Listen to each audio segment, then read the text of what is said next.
burn fat and get Hi, I am Jeremiah with the 33rd team. You've probably never heard of me, but I interviewed Devontae Adams at the Raiders versus Chiefs game, and the wonderful 33rd team invited me here to be with the man, Greg Rousseau. He is the defensive end for the Buffalo Bills. How Yes, you sir. doing? Yes, sir. Hey, man, you're the man. You're the man, bro. But I'm doing good. I'm doing good. How about yourself? I'm doing great. So, I know that we come on 33rd team to talk about sports and stuff, but can I get a little personal real quick? Personal, I'd say off the field, I like spending time with the fam. You know, I got 2 older brothers, and I got a younger brother who plays football like me. So love spending time with them. Like going to the mall, just window shopping. The beach is cool every now and then. Obviously, I'm from Florida, so from that beachy type of climate. Other than that, I like watching anime, Naruto, Attack on Titan, Dragon Ball Z, stuff like that. And then also some classic shows. I like Power, The Walking Dead, BMF, which is a new show. So, yeah, that's kind of me in a nutshell. That's cool. So, being a teammate of DeMar Hamlin and you experiencing that game of him collapsing after having that collision with T. Higgins. And let me tell you something, because when I was 5 years old, I experienced the worst 30 days of my life when my mom went in ICU because I had to save her life at 5 years old because she was having health problems. Yeah. So, those were the worst 30 days of my life. And I found myself talking to God in a different way than I ever had, because normally I do like 5 prayers, then I go to bed. It's like a daily ritual for me. But there was one specific day where I asked God, if you can bring my mom back, I'll be the best son that I could ever be. On that day that you saw DeMar Hamlin collapse, and it wasn't just you. It wasn't just the people in Buffalo. It wasn't even just the people in America. It was all around the world. It was global. Did you find yourself praying to God in a different way than you ever found yourself before? Definitely, you know. I mean, I came in with DeMar last year. We were both rookies together, so got so much love for him, and I'm just so glad to see that he's doing better now, man. He's just like an inspiration to me, and also obviously to a lot of people out there. So just be able to get my brother back, I mean, couldn't ask for anything more. And yeah, I was praying fervently, just hoping that he was going to be okay. And I'm just so happy that he is, you know. Yeah. So now let's talk about football, because then we just kind of got deep in there. Let's do it. Right. Let's do it. So let's talk about football. So when you were a kid, I'm assuming that you pictured yourself being in the NFL. Am I correct? Yeah. So what jersey did you picture yourself being in? You know, I never pictured myself in a specific jersey, you know. I grew up down here, so I would kind of see like people wearing like Tampa, the Dolphins jerseys. Everybody had a Tom Brady jersey back then, so that was like, you know, Tom Brady, Peyton Manning, because that's the era that I kind of grew up watching. So it was more so kind of like just any team just to get to the league, it would be a blessing, because that means I would have accomplished everything I ever wanted, you know, from a football standpoint. So I'm super blessed to be where I am now, and I can only thank God. I mean, I'm so grateful, but definitely growing up, I was just like, man, if I can just wear the NFL shield rather than any team, you know, just being able to make it, it motivated me each and every day and every time I stepped on the field.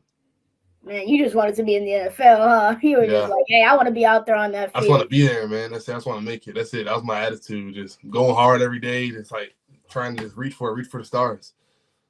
All right, so speaking of you just wanted to be in that NFL experience, can you tell me something real quick? Tell me, you being there as a Buffalo Bill, you being on that NFL field, does it give you a presence that you didn't feel in high school or college or in the Little League games?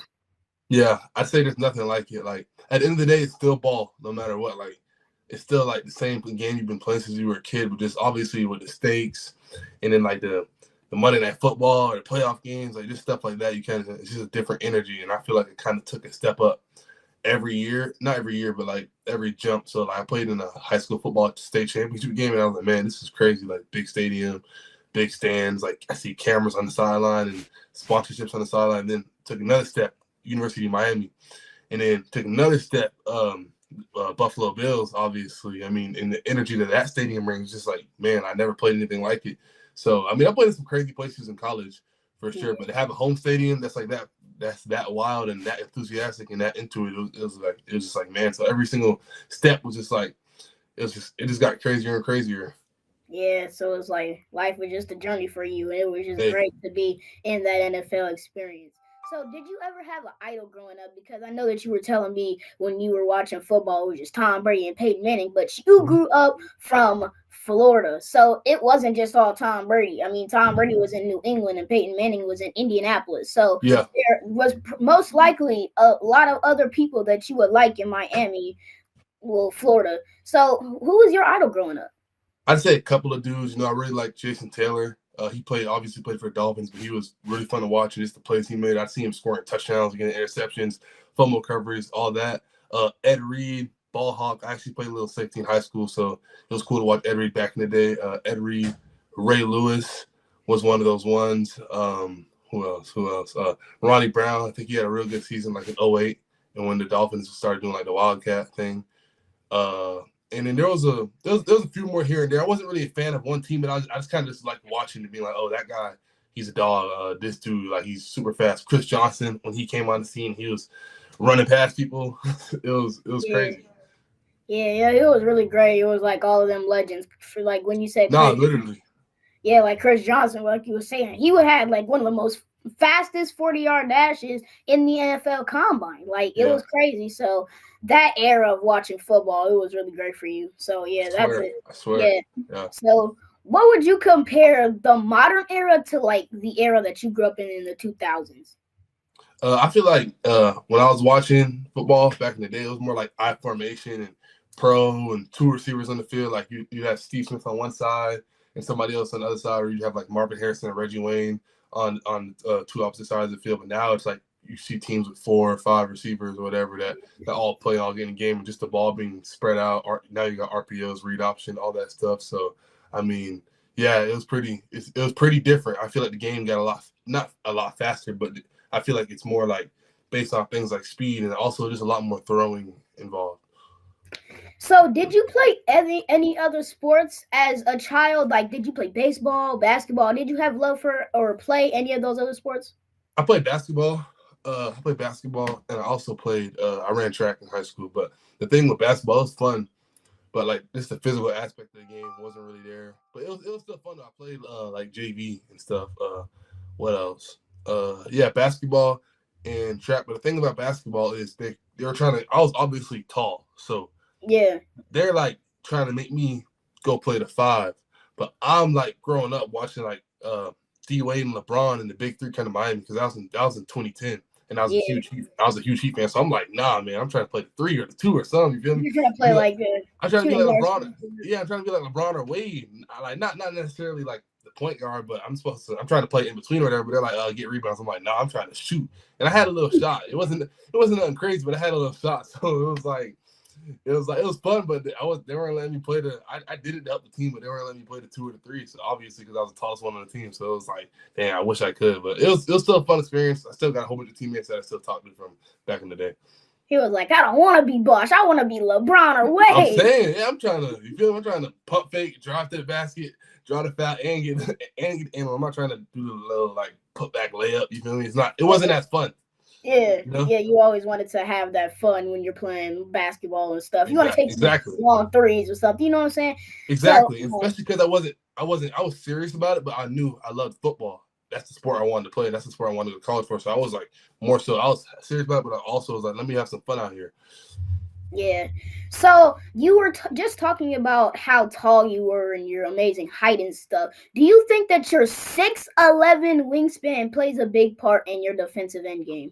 No, definitely, for sure. I mean, just being able to keep guys off you, reach out and get the quarterback or get the running back when he's trying to hit the outside, just things like that. I feel like comes in handy. Also, going speed to power, being able to get that separation and disengage at the level of quarterback, I feel like it definitely comes into play for me a lot. And it's a blessing to have the length. I just got to keep on taking advantage of it.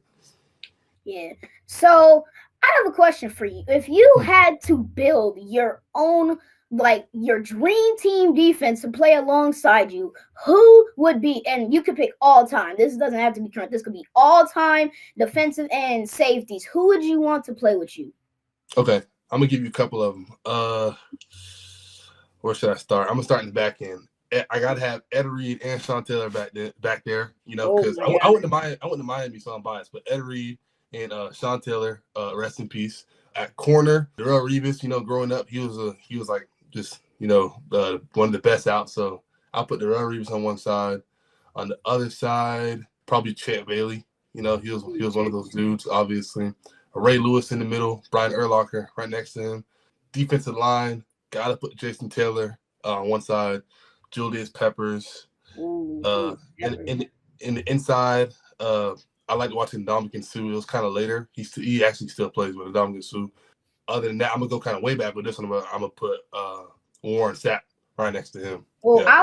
I was thinking of him too. I was thinking of Warren Sapp. Also, at the back end, I was thinking about Rod Woodson as well. Would you consider Rod Woodson? Yeah. Or Charles Woodson too. Yeah, they're both good. The Woodsons are really good. Like, there's so many different options to choose from. It's crazy. If I had to make a defense, if I'm talking about linemen, linebacker, I would have to pick Lawrence Taylor. You definitely, I was thinking Lawrence Taylor, one of the most, for the lineman, Michael Strahan, because he is. I forgot about him. He was a beast. He was a beast. It's so many of them. It's so easy to forget. You know what I'm saying? Is. It's like you got so much to choose from. So it's literally. The defensive linemen are good. That Brian Urlacher actually kind of surprised me a little bit because I'm not saying Brian Urlacher is a bad player, but I'm like, hey, there's a lot of linebackers. There is for sure. That would be nasty to have Ray Lewis and Brian Urlacher. That's a heavy-hitted linebacker. Facts. I remember playing with him on Madden. And they got Sean Taylor in the back. So it's like, that's going to be a heavy-hitted team. Facts. Sean T. Yeah, because have you seen that Pro Bowl clip? Yes. I've been seeing that for the longest. Yeah, he was different, man. He was different. Who would you put on yours? On my defense? Yeah. All right, so my defensive line, I was thinking about Warren Sapp, like you were saying. Mm-hmm. I gotta come with one of my own when it comes to the D lineman. I know this probably isn't the best choice, but I'm not biased, but like we gotta go Max Crosby because okay, there you go. Yeah, that's my fair. Fair. I respect it. So Michael Strahan, Warren Sapp, I feel like Cam Hayward can run the defensive end, you know what I'm saying? Because he's so agile and strong. Like, I feel like he can run the defensive end position. So I definitely put him at defensive end. For the linebackers, Bobby Wagner was somebody I was thinking about. And Ray Lewis was somebody I was thinking about. For the back, I'll say Sean Taylor. Well, I got Rod Woodson. You go Brian Dawkins, too. Oh, I forgot about. I'm going Brian Dawkins. Troy Polamalu. This is hard, but I think I'm not saying football is all about big hits, but if you want a big hitting backfield, hey, I'm going Brian Dawkins and I'm going Sean Taylor. You're not going 30 yards without getting hits. Facts. For my corners, I'm gonna say, like you said, Champ Bailey. I was thinking about Champ Bailey. He's a good option. Stephon Gilmore is also like in his prime. Stephon Gilmore. I was thinking about him. So I think that's my defense. Would you have an offense? What are your dream offense? For running back, I'm gonna go Adrian Peterson. Grew up watching AP. For quarterback, out of that era, I like watching Aaron Rodgers growing up. You know, I feel like he was like a cool mixture of like he could run a little bit, hurt you with his feet, you know. So he was very fun to watch. I gotta go Marvin Harrison for receiver, Calvin Johnson for receiver. Who else I gotta throw in there? Steve Smith. And Hines Ward. That's a good one. Yeah. All right, so let me give you mine. So my lineup at quarterbacks, I'm gonna fit based off of fit because I think that Peyton Manning would fit the best with my team. So I'm gonna say Peyton Manning because what the team that you're about to hear, Peyton Manning would probably fit with him the best. This is really like a conversation when it comes to running backs, but I think for running backs, like I gotta pick LaDainian Tomlinson. Like, I mean, that's just the first person that comes to mind. Or Barry Sanders, actually. Yeah. Barry Sanders might be good. So, it's him. For the wide receivers, I would have Randy Moss on one side. I forgot about Randy Moss. Jerry Rice on the other side. You definitely forgot about him. Him too. And T.O. Yeah, you forgot about T.O. But I'm not picking T.O. For my third receiver, I'm going to pick Odell Beckham Jr. just because of them hands. Some good hands. For my tight end, I got to go Gronk. So, good pick. That's my team. Oh, tight end, I'm put Tony Gonzalez. Yeah, all right, that's your tight end. Well, it was a great conversation to talk with you, Mr. Gregory Rousseau. I'm so happy. I could be talking about football all day, but sadly, I got to get to my homework. Thank you so Good much luck for with that, man. Good luck. thank you so much for taking the time to come on 33rd Team and talk with me and be on this show. Thank you so much. I'm Jeremiah with the 33rd Team, and remember to always be kind and respectful. Yes, sir. Thank you.